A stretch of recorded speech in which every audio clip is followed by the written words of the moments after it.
Honorable President, venerable judges, learned teachers, parents, and all my dear audience, I would like to say Assalamu alaikum wa rahmatullahi wa barakatuh. Today my topic is media a double-edged sword.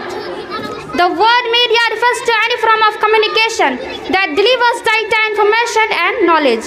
Dear friends, the question is, how does the media affect us? Is there any way that we can take advantages?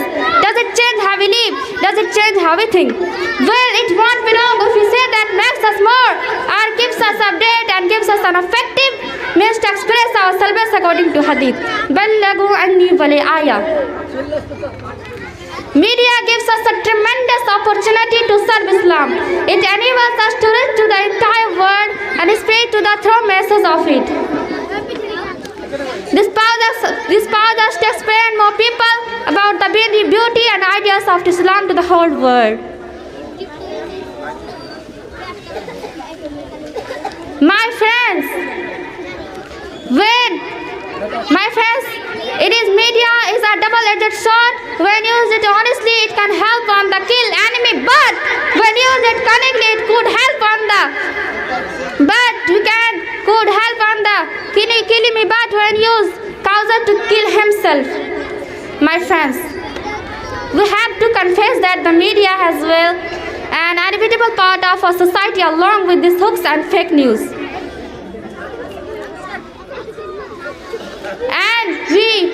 And we all media,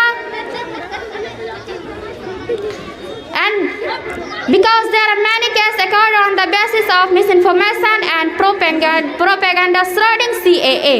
Protest the Delhi riots which are completely on the basis on the misinformation and propaganda, and we all are of the consequence that took place.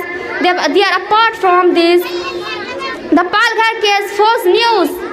The Palghar case false news protest to attempt to legitimize and love jihad and so on.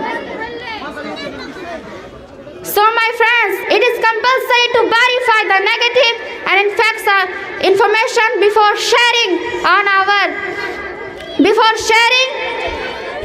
our daily lives. يا أيها الذين آمنوا إن جاءكم فاسق بنبأ فتبينوا أن تصيبوا قوما بجهالة فتصبحوا على ما فعلتم نادمين. Dear friends, contemplating both positive and negative factors of the media has well an inevitable part of our society and our daily lives. With these words, I would like to end my speech and thank you so much for everyone listening me carefully, and Assalamu alaikum wa rahmatullahi wa barakatuh.